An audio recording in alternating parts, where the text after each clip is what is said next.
Good morning.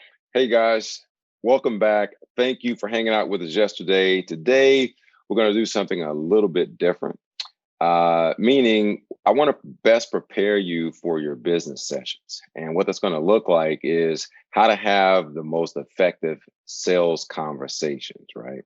Not necessarily a presentation, but a conversation. There's some psychological and scientific principles that I want to share with you that would allow you to create what we call the pie principle, where you can persuade. The I is provide insight, not just information. No one wants more information because we're all overwhelmed with information.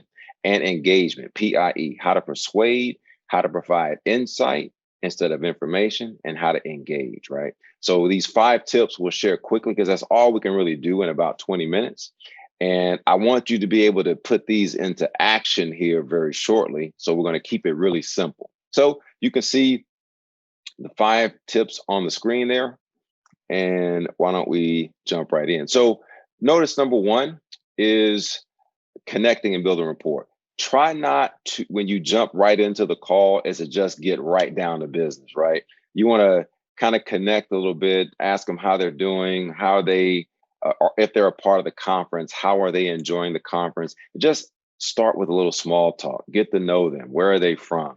I know you don't have a lot of time, but you don't have to spend a lot of time to make sure that they know that you just value and appreciate who they are, right?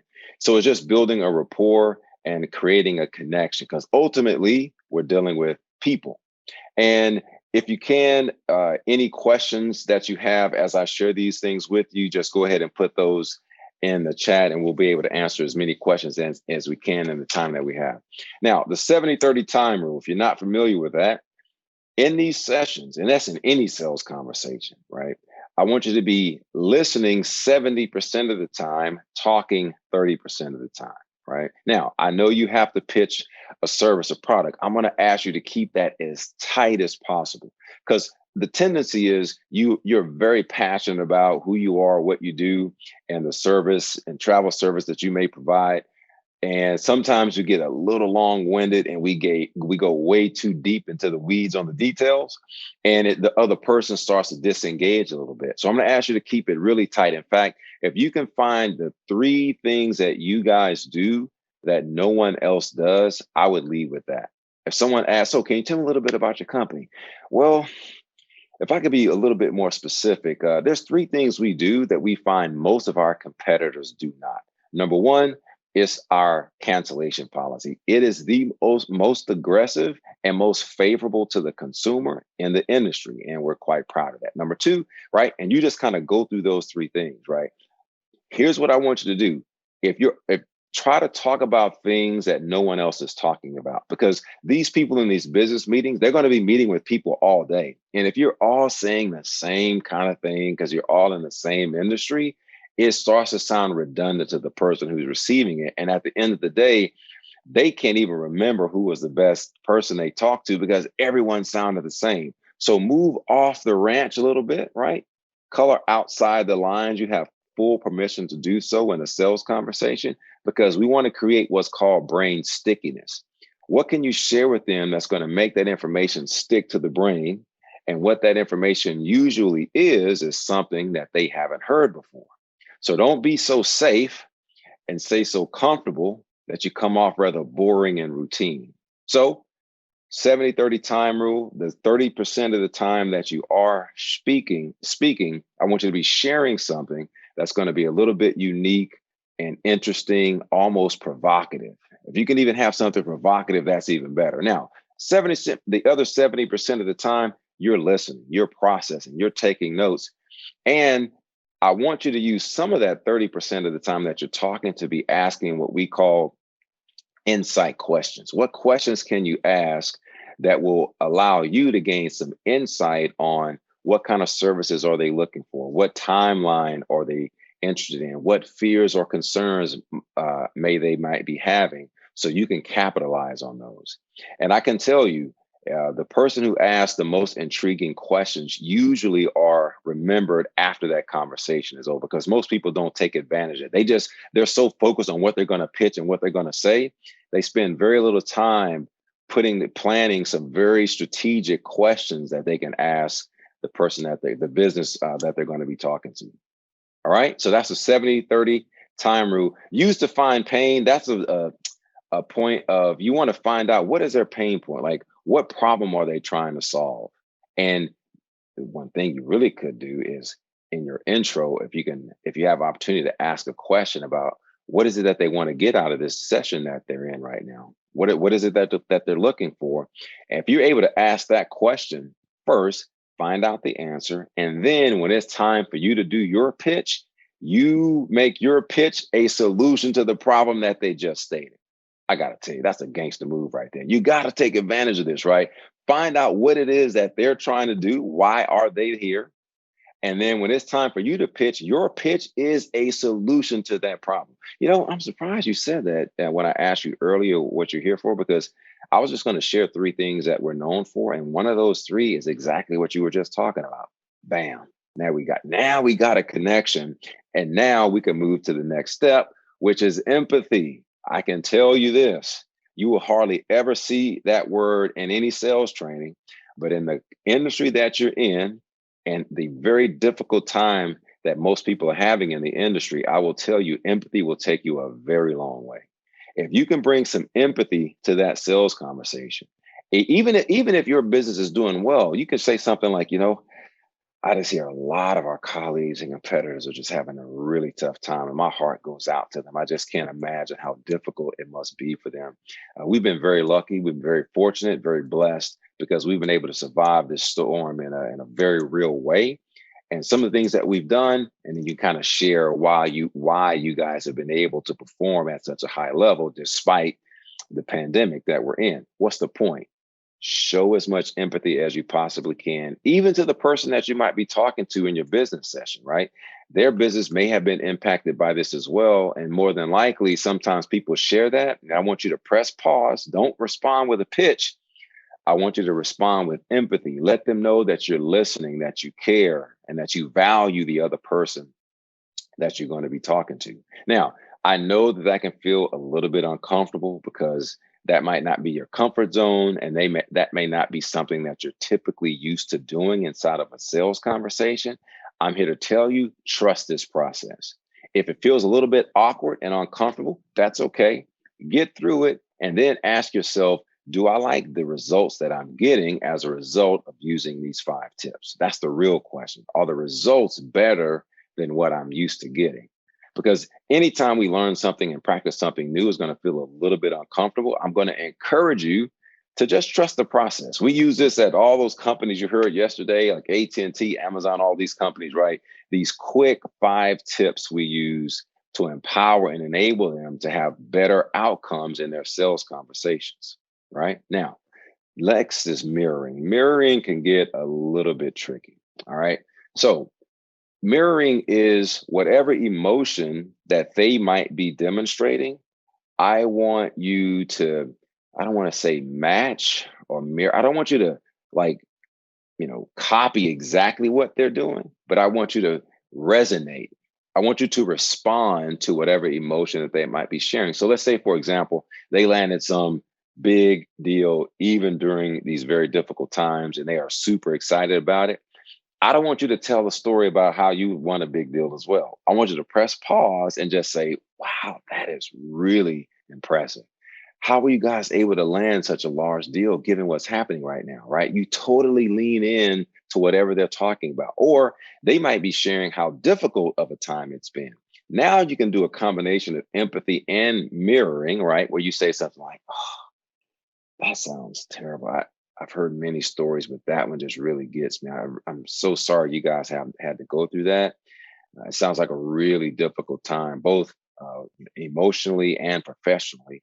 And, so you totally want to build, because that's what allows you to build likability and trust. The saying is, people do business with people they like, no trust.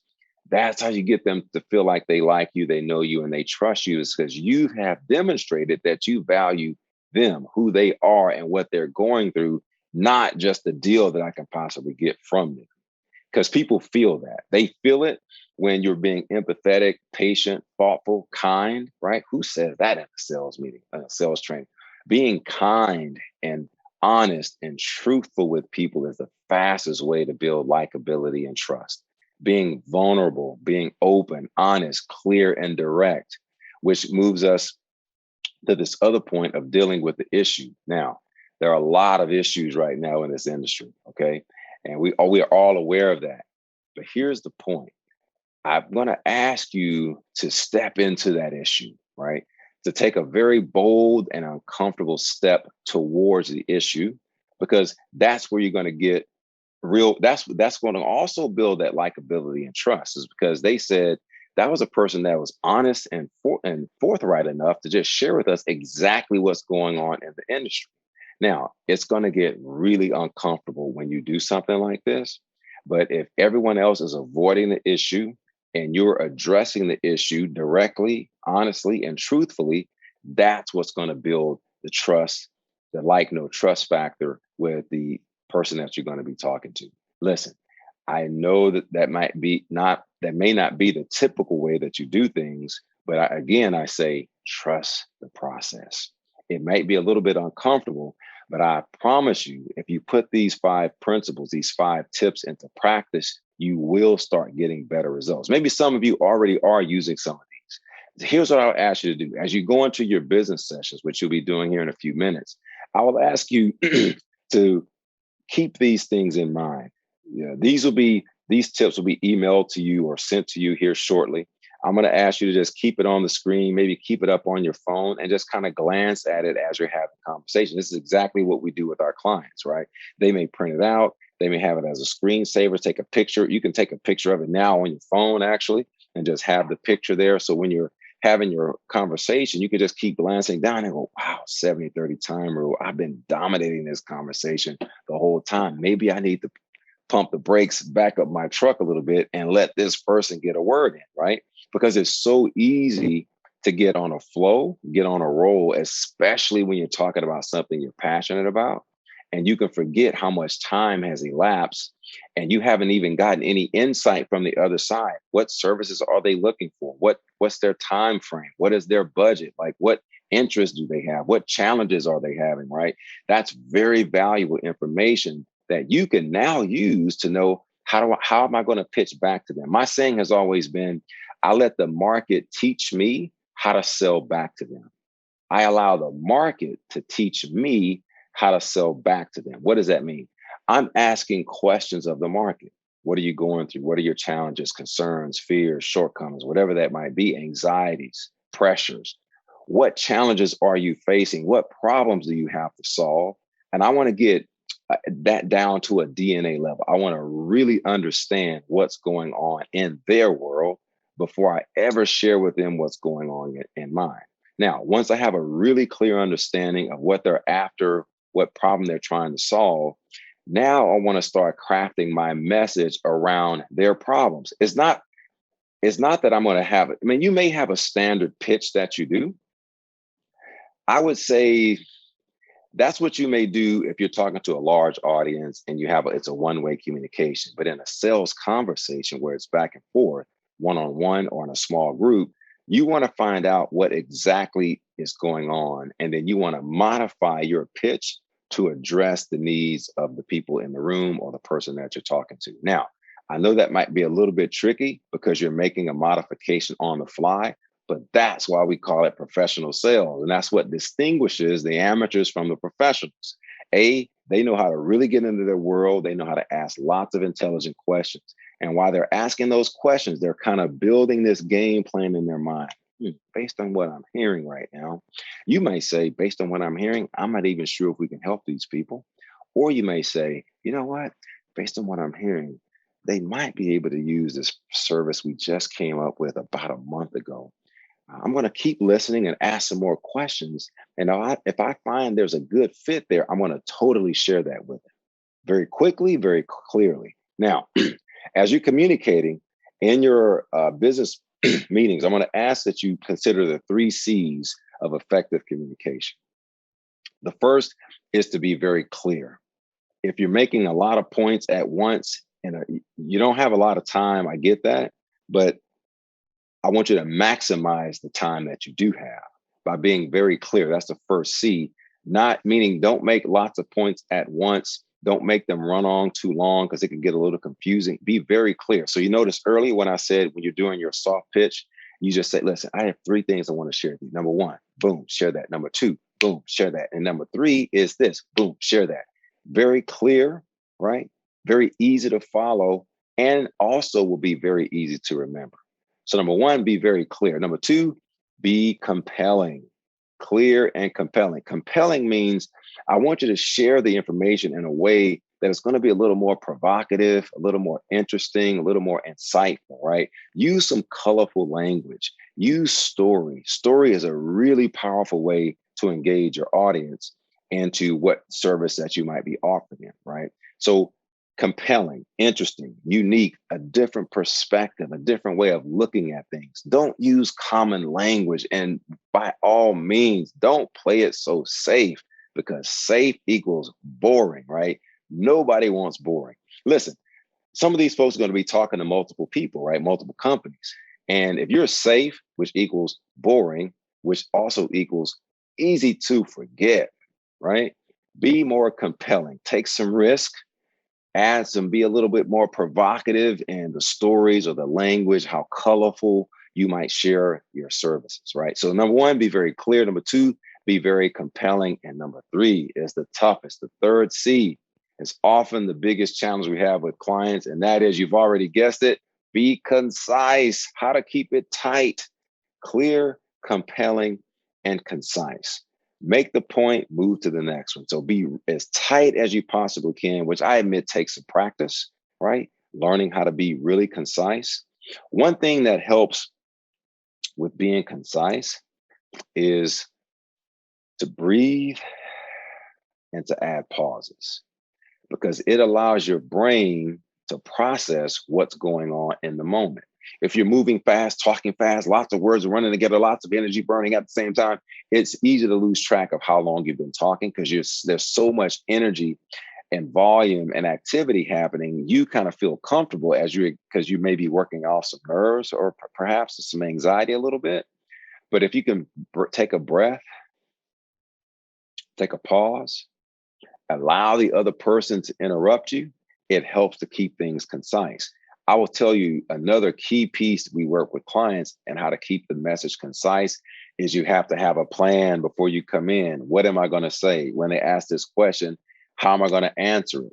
When I share my big three for our company that differentiates us, what are those three? Have I practiced those three? Am I able to get those three things out in 20 seconds or less, right?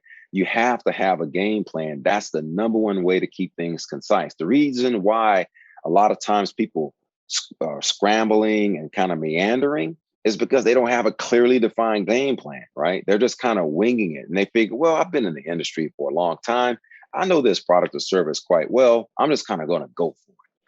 The problem is people feel that. They walk away going, I talked about 7 or 8 people. That, I don't know, it was a couple of them that it was a little bit hard to follow. I wasn't exactly sure where they were going.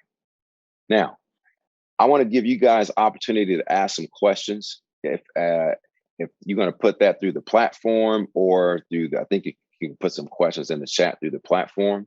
And if there are no questions, then we'll go ahead and give you guys an opportunity to go ahead and start your business sessions.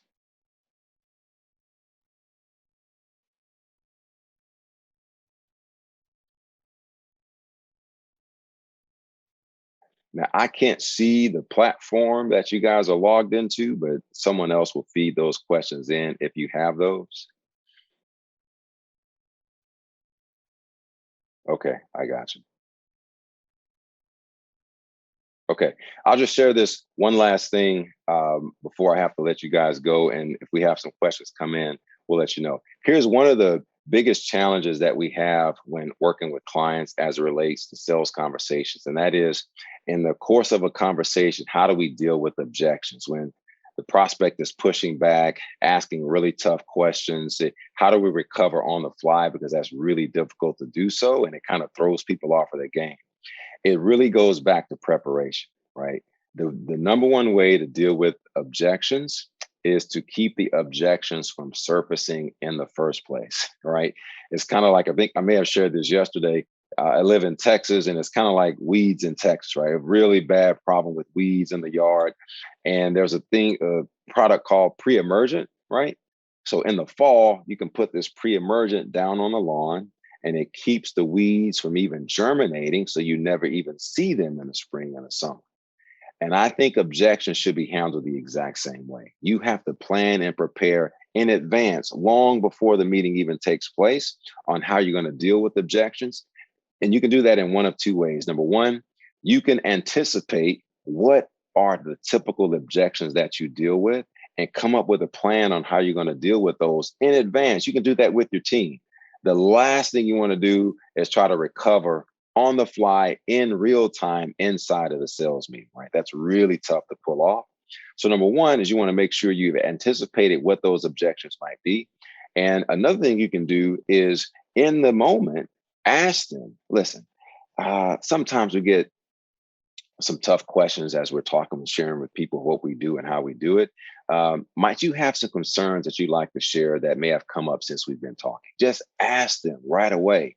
It takes the sting out of the objection if you open up the door to invite the objection in. Very few people would ever want to do something like this. But once again, we're looking at this from a different perspective, and I think you'll get a better result. What's the point? Invite the objection into the room, and now you're throwing them off of their game because no one's used to doing that. But you're bold enough to give them an opportunity to share with you what possible, we call it sales friction, what friction there might be in the process that'll keep this from moving forward. And you want to know that in advance. Most people don't ask that question because they're afraid of the answer. They don't want to deal with the no, right? Most people are very uncomfortable with hearing no or even feeling it. It's an emotional thing. But sales is a contact sport. We can't come in shy and bashful about it. It's a contact sport, and we want to come in and ask those hard questions so we can get to what's called the truth.